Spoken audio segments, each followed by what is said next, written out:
तेव्हा का माझी नणंद जाळ घालायची पाल्याचा, मी भाकरी करायची, निमी राग भाकरीत निमी राग पोटात, गोळ्या जायना, कोण पाण्या नाही लावायचा, कोण शेरडा नाही लावायचं. आईला म्हणायचं तुझ्या भावाने शिळी दिली म्हणून मला शेरडाला लावलं, तिला बुडू देऊ नको, तिच्या हाताला धर नको आणि तिच्या कमराला भिंडा बांधला त्याला धर. आई गाणं म्हणायची, दळायची, उशाला मुंडकं लावून तिच्या मांडीला उसळ देऊन झोपायची. आता माझ्या मेडिकेशनला काय करू काय नाही अशी म्हणायची. आता काय म्हणते ती, त्या नवऱ्यानं एक हात राखायचा, त्याला मेहंदी लावायची.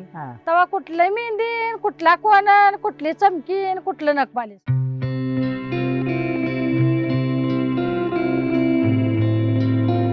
ती डाळ शेरभर शिजवायची, पीठ तेवढं शेरभर मळायचं आणि तेवढीची पोळी करायची. दूध असलं काय असलं तर त्यात टाकलं का इगरावे.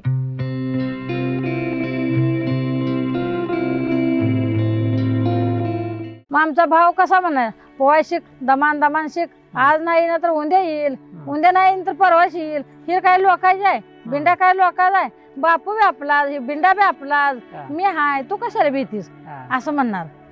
भाव आमचा तीच तुमच्या पैसे गाणं म्हणलेला गाडीत बसून. लग्न कसं होतं ज्यावेळेस तुमचं, ज्यावेळेस लग्न झालं तुमचं, कुठं झालं लग्न? झालं तनसाय छपरात. कुठल्या गावाला झालं? आमच्या ह्याच गावाला. माझं माहेर रेड्ड आणि दिलं नदी सरात बैलगाडी आता वराड येत होत. तर पतूर आमच्या शेजारची एक मावशी वारली होती, तिची माती होती आणि ती मावशी जी माती होती तर आम्हाला न्यायला व्यायला नाही ती. आमची माणसं म्हणलेली आता अजून नेण्यात न्यायला, अजून नेत नवरी न्यायला, काय झालं कोणा त्यांचं रहित बीत केलं का काय अशी म्हणाली. मग म्हणलं ना आमच्या बाला म्हणलं रहित केलं तर काय एवढं काय त्यांचं आहे.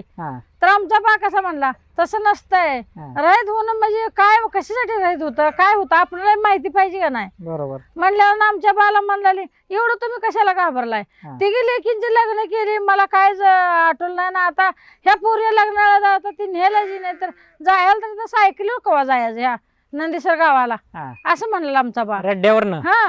म्हणल्यावर ना मग तवर इकडं कोणतरी एक पोरग लावून दिलं बारकुळं. आणि का असं असं शेजारला म्हातारी एक वारली होती आणि तिची माती होती, म्हणताना यायला उशीर झाला आणि येते ते तुम्ही काय वाट बघू नका असं म्हणून सांगितलं पोराजवळ.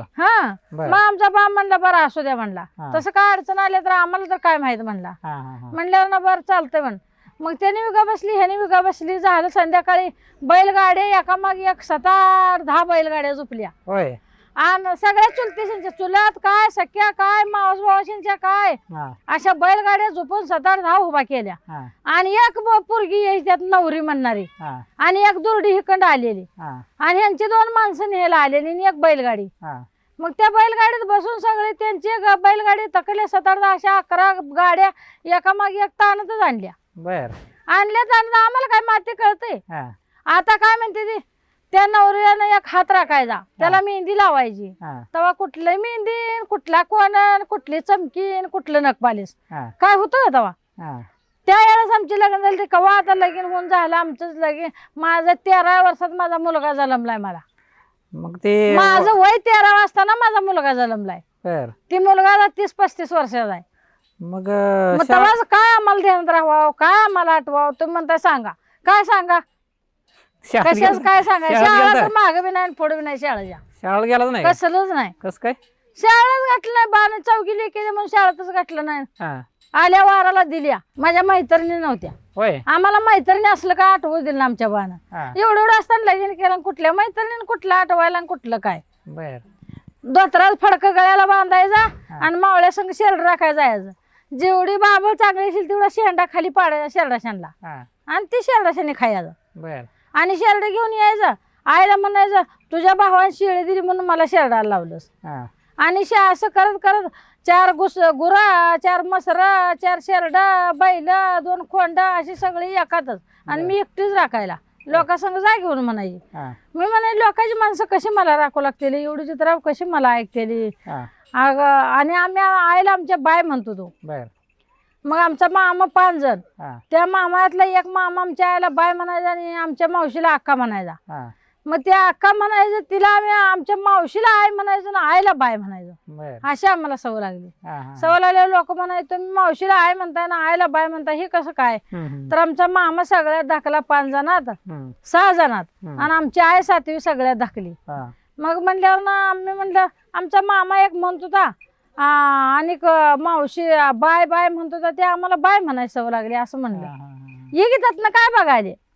आणि आय जात्यावर गाणे काय म्हणायचो काय असायचं? जात्यावर गाणी होय हा, आय जात्यावर गाणी म्हणायची की म्हणायची गाणी. दळण दळताना असं दळण दळताना व आमच्या आई जण बाजा गळा हीच. वडील पण गाणी म्हणायचे का? आमचं वडील सुद्धा गाणं म्हणायचं मोठवर. होय. हा मोठ हाणायचा आम्ही दार धरायचा आई गाणं म्हणायची दळायची उशाला मुंडकं लावून तिच्या मांडीला उस देऊन झोपायची. बारीक दळ गोरी पीठ जायचं सोलापुरी व जायचं सोलापुरी मामा हमाली कामावरी व दळण दळताना माझ्या अंगाचा मोठा नाडाव गिरजाबाईच्या नाही दुधाचा झाला झाडाव अशी दळण दळ याती एवढं दळण दळ याती बारीक दळ गोरी एवढं बारीक दळ गोरी वन मामा गिरणीच्या कामावरी मामा गिरणीच्या कामावरी वन बोट लागली माझ्या टेस बिबा मारवी तुया कळवण औषधार या बंधू शाजी मला वाघाची पाठ बळवण बोट लागली माझ्या टेस मला वाटवी तया काही व बंधू भाचया माझ हाई बंधू भाचया माझ हाई वन. तुम्हाला पावाला येत होतं का? होय शिकला होता का तुम्ही पावाला? आमच्या वडिलांनी शिकवलं होतं पावायला मला. होय. आम्ही येळभर आमचा वडील मोठ आणायचा हा आणि 11-12 वाजता मोठ सुटा येऊन पडलं म्हणून हा आणि काढाचं पहिलं गहू होतं हा गव्हाचं काढाचं भिंड बांधायचं बारकं बारकं हा कमरेवर बांधायचं आणि आमचं वडील असं पायरीला उभा करायचं हा. आणि आज शुळकाने मार आता बघू तुला पवा येते का बर. असं म्हणणार. हा. आमचा भाव आत पवणार आम्ही शुळकाने मारणार हा मग आम्ही पवा शिकणार. बुडा आला आमच्या भावाला आमचा वडील काय म्हणायचा तिला बुडू देऊ नको तिच्या हाताला धर नको आणि तिच्या कमरेला भिंडा बांधला त्याला धर ती बुडत नाही असं म्हणायचा. हा. आता मला बुडवून मला मारतोय काय तुला मारून काय कराय कुणाला तर घरवर आणणार तू तुला मारत असते ते हा तुला मारून काय करायचं आमचा वडील म्हणणार हा असं. मग आमचा भाव कसा म्हणाय पोहाय शिक दमान दमान शिक आज नाही ना तर उद्या येईल उद्या नाही तर परवाच येईल. हे काय लोकायचे आहे भिंडा काय लोकायचा आहे बापू बी आपला भिंडा बी आपला मी हाय तू कशाला भीतीस हा. असं म्हणणार. बर भाव आमचा तीच तुमच्या पैसे गाणं म्हणलेला गाडीत बसून. बर बर बर बर. मग ती भाव माझ्या परस थोरला मी त्याच्या परस बारकी आहे हा असं दोघं भाव आहेत ना आम्ही 4 जण बहिणी बहिणी आहे. वरण उडे हाणत होता का विहिरीत? वर नाही हुड्या आणायला एवढं पाणी कुठलं लय व मग थोडं पाणी पहिलं हा हिरीशानला एकतं लय पाणी कुठलं हिरी तळ्यावर एवढ्या एवढ्या खोल गाठ हा काय हिरी काय लय खोल आता कशा हिरी खोल आहे त्या हा हा पाणी पुरत नाही म्हणून आता हिरी खोलच्या खोल हा हा हा. आणि जेसीबीन पाडलेल्या आत उतरायला वाट सुद्धा नाही त्याला. बर आता हिरीशानला मोटर बसल्या का झालं बटन दाबायचं पाणी उडालं का राहिलं का काय झालं कोण बघायला जायचं नाही. एक दिवस तरी पाणी चालू करायला गेली मोठा लाट लांबड निघालं कधी आता? भिवून घाबरून त्याच्यावर मी कालच पाणी चालू करायला गेल्या. होय. आता म्हणलं मला भ्या वाटतं हिरीवर लांबड निघालंय मी काय पाणी चालू करायला जात नाही बाई म्हणलं ह्यांना. आई मला हे सांगा की आईच्या हातचं खायला काय आवडायचं तुम्हाला? आमच्या आईच्या हातचं मला खायला पुरणपोळी आवडायची. आमची आई पीठ मोजून शेरानं घ्यायची आणि मोजून शेरानं डाळ घ्यायची हा ती डाळ शेरभर शिजवायची पीठ तेवढं शेरभर मळायचं आणि तेवढीची पोळी करायची. हा दूध असलं काय असलं तर त्यात टाकलं का इगरावी बर. अशी मला दुसरं कायच आवडत नव्हतं आमच्या कसं आईला. करायची पोळ्या करायची कशी करायची आई? आता पोळ्या कसं करायचं डाळ शिजू घालायची वाटायची कुटायची त्याला सुटबडी शेव घालायची. आपण आता तसलं मला माझी आई असून मला तिचे निमेन बी येत नाही. होय.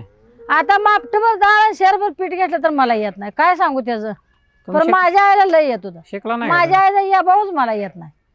शिकली नाही म्हणजे एवढं असताना लगीन करून पिटावलं हे तुम्ही नांदाय घरी आलं तर उसाला गेली आणि कशा शिकते आणि काय करते लय मोठी होत असती तर शिकली असती 15-20 वर्षाची आईपेक्षा तर शिकली असती मी बी आईचं.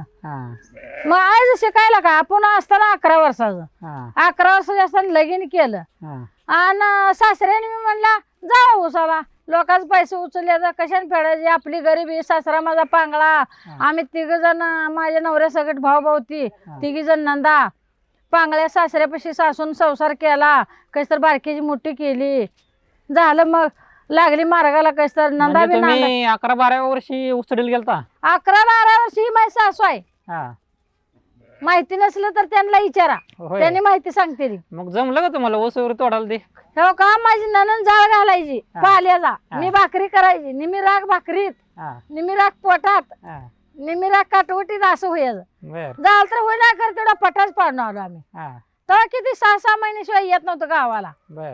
मग गेलो उसाला ऊस तुडे केल्या मोळ्या जायना कोण पाण्या नाही लावायचं कोण शेरडा हाणायला लावायचं कोण गुरु बांधायला लावायचं सुटलेली असं व्हायचं. मग काय करायचं किती वर्ष गेली ऊस तोडी ऊस तोडी आता बंद झाल्या 7-8 वर्ष झालं आता पण ऊस तोडीच करतो ऊस तोडी बंद झाली 1 वर्षी राहिलो घरी का दुसऱ्या वर्षी पोरांची लग्न केली एका पोरीच लगीन केलं जपुनी जपत्या ती एवढी उसाच्या कांडक्याला मावळ्या माझ्या घरात नाला बर जानी जा मेंढक्याला बर जानी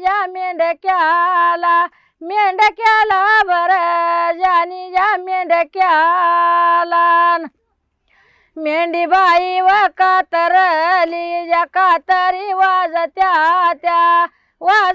त्या मेवण्या माझ्या त्या पाटीला जान नव्या लावारी बुजत्या त्या नव्या लावारी बुजत्या मेंढी बाई व कातरली कात्र कर्याला दूध पोळ्या मेवण्या माझ्या त्या पाटीला जान मेंढ्या सख्याच्या माईंदळ्या मेंढ्या सख्याच्या माईंदळ्या मेंढी बाई व कातरली कात्र कर्याला दूध उंड मावळ्या माझ्या त्या रतनाज माझी गिरजा बाई बोल एवढ्या पाण्याला जोड खांड येऊ द्या पाण्याला जोड खांड म्हणजे मावळ्याची मेंढर होती 5 जणांची बी 5 जणांची बी संघच खांडव येऊ द्या ह्याचा अर्थ झाला अशी माझी आई बोलायची भावाच्यांना. मग ती आमचं मामा सगळेजण संघच मेंढर एकामागे एक असं घेऊन यायचं. मग आमच्या आई नटायची आता माझ्या मेंढकेशनला काय करू काय नाही अशी म्हणायची तुला काय आवडते ते कर म्हणायची. मग आमच्या आई शेरभर डाळ शिजू घालायची शेरभर पीठ मळायची पोळ्या करायची 5 जण भाऊ जेवायला बसवायची पंक्तीला तर आमचा बा मेंढर राखणार आणि बा म्हणणार आता त्यांनी जर सगळेजण मिळून जेवली मी ग म्हणल्यावर तुम्ही एक जण त्यातलं जाईल मेंढराला तुम्ही त्यांच्या संग जेवा अशी म्हणायची आमची आई. मग आमचं एक मावळा मेंढरामोर उभा राहणार आणि 4 जण मावळा बा संग बा जेवस तर ती पंक्तीला बसणार असं करायचं. मग आमचं मावळे म्हणणार तुझ्या पोळ्याच आम्हाला आवडते द्या तू पोळीच तेवढी कर आम्हाला गोड वाटते पोळी आम्हाला दुसरं काय सुद्धा जेवाय नको तुझी पोळीच आवडते आम्हाला बाया तू पोळीच कर.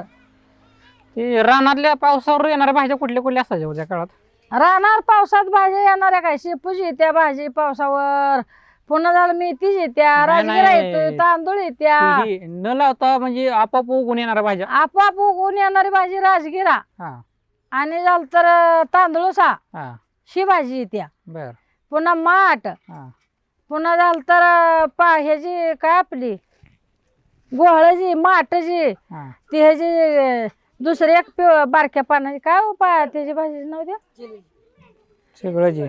चिगळची भाजी चिलीची भाजी देते ती लसणावर बी येते पाण्यावर बी येते आणि बिन पाण्याची बी येते. खरं अशी भाजी येणारी चिगळ घोळ माठ पुन्हा झालं तर तांदूळसा राजगिरा ही असली भाजी त्या पावसाळ्या ह्याच्यावर गईचा गई बाई राख्यावर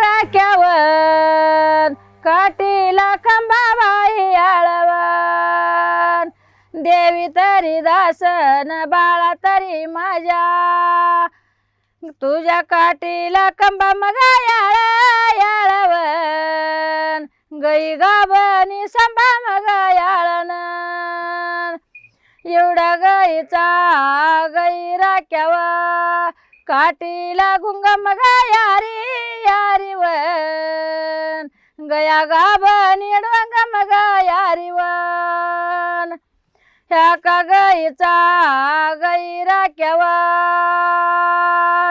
गई शिरली वरल्या मगा पिका पिकाव नेनंत हरी मग माझवन सासू मालन बोलया तिवन गई की नेनंत मारूबाई नका नकावन नेनंत मारूबाई नकावन लग्नाची लग्न बाई चिटी चिटी व बामणवाची तू पेड बाई आलावन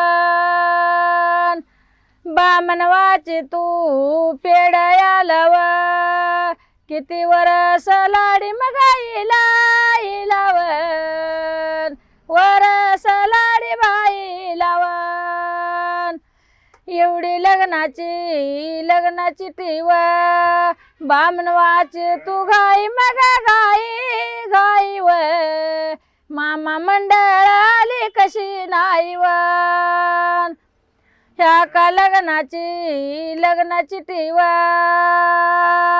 बामणवाची तू पेड बाई आलावन वाची तू माडी बाई वरवन औषधार या बंधू बोलवन टाका अक्षिदा लाडी बाई वरवन अक्षिदा लाडी बाई वरवन नंदी सरगाव खेडा कळवातली जा माली इशी पुढं स्वामी काय म्हणतात स्वामी म्हणतात तिथं कुठं जावं पंढरीला जावं पंढरीची काय महात आडवं लागतं दामाजी पंथात काय घ्यावं वाडं उडं आडवं लागतं खारं वडं उतरले हळू चढते वाळू साधू संताची दिंडी खेळवली परदोषणी मिळवली ततून गेली थेट आडवता घाट बाहेर आली रुक्मिणी माझी राहिली रुक्मिणा कानुकात्रा बळीरामाच्या शेजारी मुळ्यामाची महिमा किती फायला सांगलीचा गणपती सांगली या गणपतीची वाकडी सोड सुखदेव पायना बायको तोंड सुखदेव बेला डोंगरात गेला ज्योतिबाचा गुलाल लिहिला ज्योतिबाचा गुपित लिहिणं याला मला जातं बन याला माझा किच कोणी फायला होनरचा बिरोबा राहिला होनरचा बिरोबा जातीन वाणी इजापूरच्या बावडीत पिळतोय पाणी इजापूरच्या बावडीला माचाड 60 वर गोल घुमटा थाट गोल घुमट कुणी चढला चढून भेप त्या बुडाला नाशिकला जाते साखरच्या लया घेते नाशिक माझं माहेर गोड सांगदेवाची पायरी चढ सांगदेव आता नागाचा फरा जेजुरीचा खंडोबा करा जेजुरी खंडोबा पाहिला फार नानासाहेबचं नाव गेला जन्म येत नाही वारंवार कौलार माडी काचा पायऱ्या आरसला त्याला हजाराची पैठण मला पाशाचा मंदिर त्यांना जरजा चोळ्या इसरला नक्की जत्राला चाटी गेला अमरावतीनं आणल्या पाटल्या ते माझ्या मनगटी दाटल्या पायात पाय मसाळाचा भार चांदी सकाळवर मार नजर गेली शहरसाठी चंद्रभागा काठी चंद्रभागा चालते नावा आळंदी दावा आळंदीला जाते ज्ञानदेव दर्शन घेते तत्न कुशीम प्यारी बशीरावांच्या शेजारी जगवणी ईश्वर पार्वती आईबापान शाळा शिकली पूर्वी मी शिकली 5वी त्यांनी शिकली 6वीला दुःख 5वीला सुख गायच्या खोरावर मॅट्रिक बुकाचा वास येतो मधुर पानात पानं 5 पानं मधल्या पानात केवढा राम लक्ष्मणाची पोती सीताकरी निवाडा एवढं राज्य कोणाला नानासाहेबच्या गुणाला